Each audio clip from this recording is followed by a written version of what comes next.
दोस्तों बात करूंगा Uttar Pradesh state medical faculty की थर्ड राउंड काउंसलिंग से रिलेटेड कुछ महत्वपूर्ण इन्फॉर्मेशन है। जो गलतियां आप फर्स्ट काउंसलिंग सेकंड काउंसलिंग में कर चुके हैं, इस थर्ड काउंसलिंग में आप नहीं कर सकते हैं। क्या कुछ इन्फॉर्मेशन है, सब कुछ बताने वाला हूँ, ध्यान दीजिएगा। पहली चीज़ तो ये डेट अपने माइंड में रखिए और इसी बीच में सब कुछ करना है आपको। 17 से 21 के बीच में रजिस्ट्रेशन करवा लेना है। सभी स्टूडेंट्स का रजिस्ट्रेशन होगा। चाहे तो आपको सीट नहीं अलॉट हुई थी तब भी करना है, अपग्रेड करने के लिए जा रहे तब भी करना है, अगर अभी तक आपने काउंसलिंग नहीं किया है तब भी करना है। सभी लोगों को रजिस्ट्रेशन करना ज़रूरी है। उसके बाद देखिए, चॉइस फिलिंग आप 22 सितंबर तक में कर सकते हैं, मतलब कॉलेज कोर्स 22 सितंबर तक सेलेक्ट कर सकते हो। सीट अलॉट में रिजल्ट डाउनलोड कर सकते हो 24 से 29 सितंबर के बीच में, और कॉलेज में रिपोर्टिंग करा सकते हो। डॉक्यूमेंट वेरिफिकेशन कराने जाना है 24 से लेकर के 30 के बीच में। अब क्या कुछ सावधानियाँ वो ध्यान दीजिए। पहली चीज़ तो बात करूँगा, जो लोग सोच रहे हैं कि हम ज़्यादा से ज़्यादा प्रेफरेंस रख दें, हमको सीट मिलना आसान हो जाएगा, ऐसा कुछ भी नहीं है दोस्तों, क्योंकि सीटें नहीं बची हुई है। जैसे आप प्रेफरेंस देने जा रहे हो KGMU DMLT के लिए, तो आ ही नहीं रहा है KGMU। इसका मतलब क्या हुआ, यहाँ पर सीटें भरी जा चुकी है। EWS की सीटें यहाँ पर नहीं बची, जनरल की सीटें नहीं बची, तो ये ऑप्शन ही नहीं आ रहा, मतलब यहाँ पर सीटें भरी जा चुकी है। कन्नौज का ऑप्शन नहीं आ रहा, वहाँ पर DMLT की सीट सभी भरी जा चुकी है। अगर आप समझ करके चॉइस फिलिंग नहीं करते हैं तो आपको सीट मिलना मुश्किल हो जाएगा। रही बात, प्रेफरेंस तो बढ़ाइए ही बढ़ाइए, साथ में ये भी पता करिए कि सीट कितनी बची हुई है। अब ऐसा ना हो जैसे आप अभी फर्स्ट काउंसलिंग सेकंड काउंसलिंग में जिनके 9,000 रैंक थे, 10,000 रैंक थे या इससे भी ज़्यादा थे, वो DMLT के पीछे पड़े हुए थे। जब आपको फर्स्ट में नहीं अलॉट हुआ, सेकंड में नहीं अलॉट हुआ, तो थर्ड में वो गलती रिपीट मत करिए, कुछ और भी कोर्सेज सेलेक्ट कर लीजिए। अगर आप सिर्फ और सिर्फ DMLT ही करना चाहते हैं तो फिर से फिलअप करिए, कोई इशू नहीं होगा। ज़्यादा से ज़्यादा क्या होगा, आपको सीट नहीं मिलेगी, लेकिन सिक्योरिटी फ़ीस तो 4-5 महीने में वापस आ जाएगा, ठीक। लेकिन अगर आप चाहते हैं कि हमारा सेशन ना ख़राब जाए, हमको एडमिशन ही लेना है, तो आप कोर्सेज बढ़ा करके रखिए, बेहतर होगा आपके लिए। क्योंकि DMLT में, फार्मेसी में, OT टेक्नीशियन में ज़्यादा सीटें नहीं बची हुई है। अच्छे से चॉइस फिलिंग करेंगे तभी मिलने की संभावना है, अन्यथा की केस में नहीं मिलने वाली है। आइए बात करता हूँ आगे, जो और कुछ भी सावधानी है। थोड़ा सा नीचे आइए, थर्ड राउंड काउंसलिंग से रिलेटेड।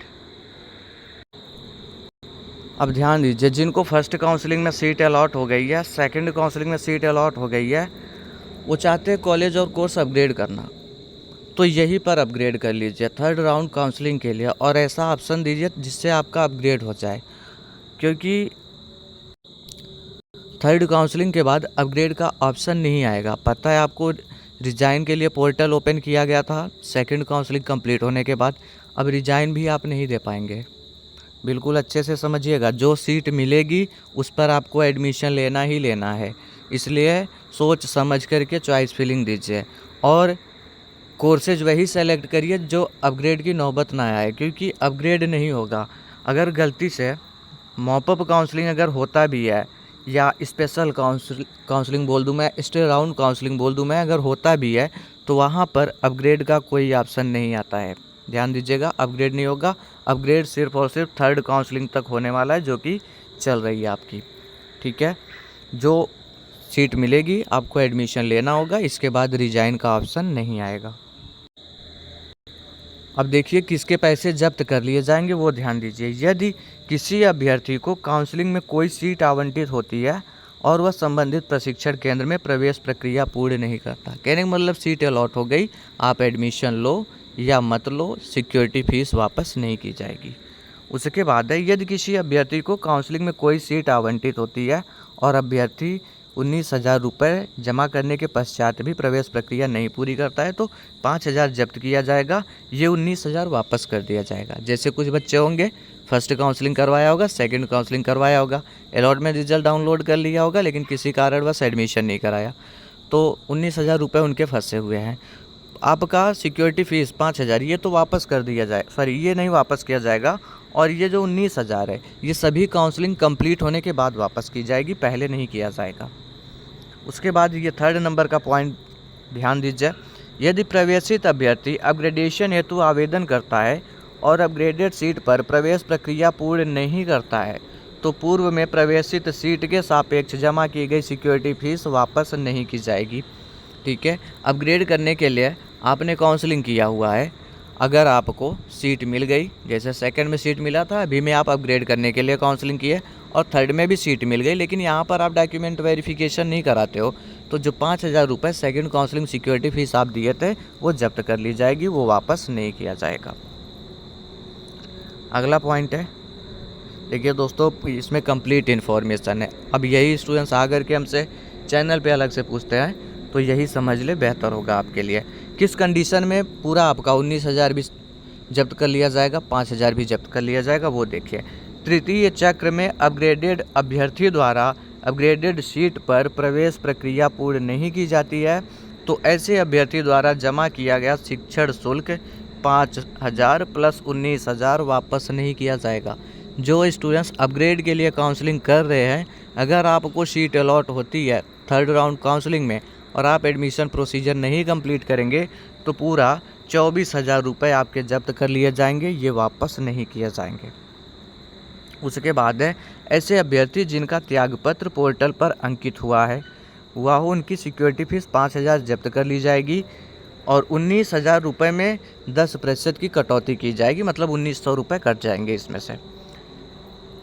कटौती कर नियमानुसार अभ्यर्थी को काउंसलिंग प्रक्रिया पूर्ण होने के पश्चात वापस किया जाएगा। वही चीज़ मैं भी बता रहा हूँ, जिन्होंने रिज़ाइन दिया हुआ है, रिज़ाइन दिया आपने, डेट आई थी, 2 दिन का समय दिया था उसमें फैकल्टी ने, अगर उस डेट में आपने रिज़ाइन किया हुआ है, पोर्टल पर आपका नाम अंकित होगा, तो सिक्योरिटी फ़ीस जब्त की जाएगी, साथ में 1,900 रुपये और घटेंगे, मतलब इसका 10% हो गया, 1,900 आएगा, तो ये 1,900 रुपये और घटेंगे, बाकी आपके पैसे वापस कर दिए जाएंगे।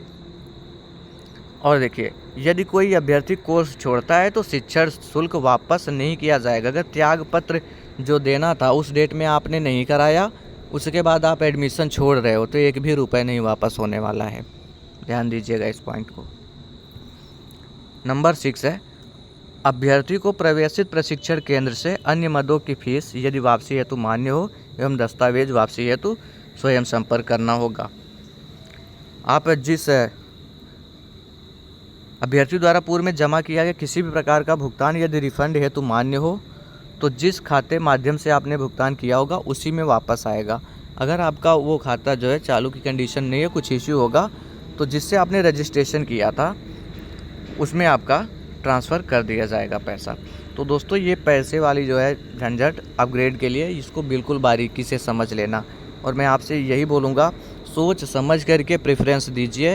ये थर्ड काउंसलिंग ऐसी है, इसके बाद गलती में आप सुधार नहीं कर सकते, ना तो इसके बाद आप अपग्रेड कर सकते हैं। अगर सीट मिल गई तो उसको आप छोड़ नहीं सकते, एडमिशन करवाना होगा।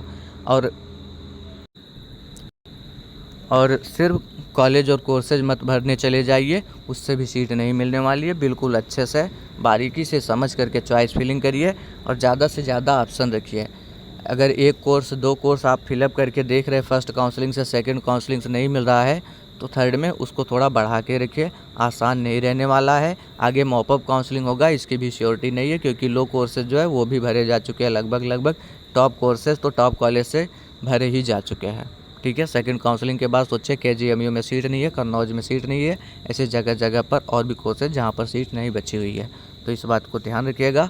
आगे कोई अपडेट होगी शेयर करूँगा आप तक, चैनल से बने रहिएगा। Thanks for watching this video.